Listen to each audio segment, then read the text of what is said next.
Now, I'm going to be more throwing random questions at you now, but this is one that I genuinely hadn't known until I researched you today. Was you headlined quite a number of cards in 1985, maybe early 1984, against Hulk Hogan for the WWF title.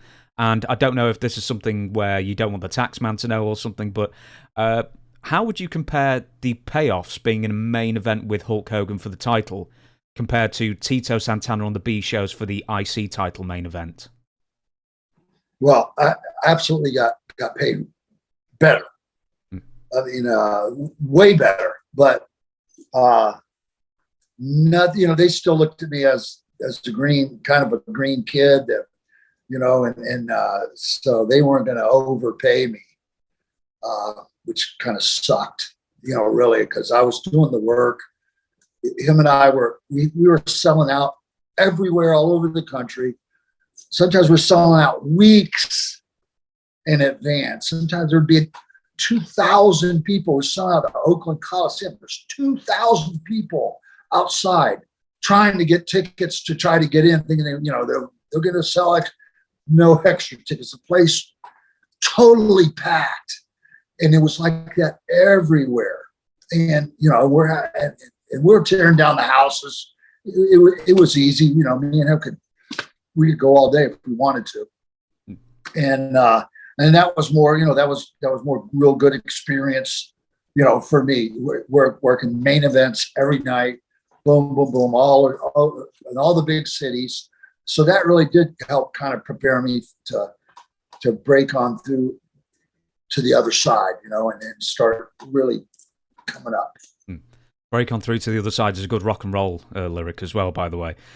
With Tito Santana, I know you don't want to give numbers, that's absolutely fine, but I mean, maybe a percentage off on the B-Town's main eventing there.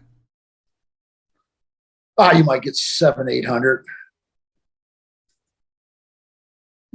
Still not bad. Working with Hogan, I was getting 2,000. Sorry, I was drinking a glass of water then. This sort of branches off. This sort of branches off from there. Is what was your biggest royalty? And you don't have to give the number again if you don't want to. But I mean, in the 80s, early 90s, was it T-shirts? Was it the figures, the dolls? Was it maybe an appearance in a game? What paid the best?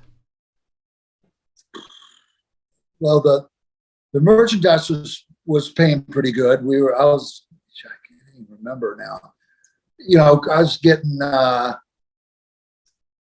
getting checks 25, 30,000 at a time.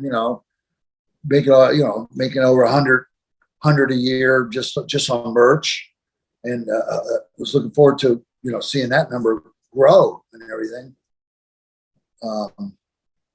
Never did though. They always kind of seem to find a way to keep it the same. You got to a decent level, and then you kind of just plateaued, and then it was, which kind of sucked too. But it's better than nothing. It's still good bit of money. Yeah, I take it as nothing compared to what you made for your appearances in the more modern games, because I think you're in like some of the more modern 2K games, PS4, that kind of thing. Yeah, they're paying me pretty good. I'm doing I'm still signed a deal with WWE, and they've been good to me. The attorneys actually called me, and they hadn't called me in 25 years. We left in 1993, me and Hogan, and we were filming Thunder in Paradise, the movie, Thunder in Paradise, the TV series down in Florida, at Walt Disney World, and then 10 other movies in which I doubled and did all his stunts and every one of those films and every one of those movies. And they just stopped paying me royalties. They stopped everything.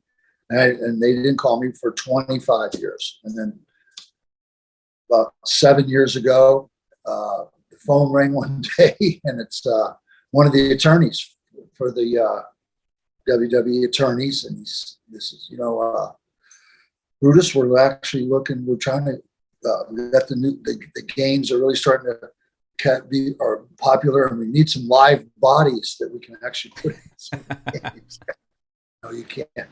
Gets to a point where, Andre the Giant and those guys and there, Big John Studd, everybody's gone. Junkyard Doggy's gone. Everybody's gone. So they were looking for live people. I said, buddy, you can count on me, man. So they signed me up, and so they've been paying me and overpaying me, but I appreciate every cent they're giving me. It's helped keep me fed and housed.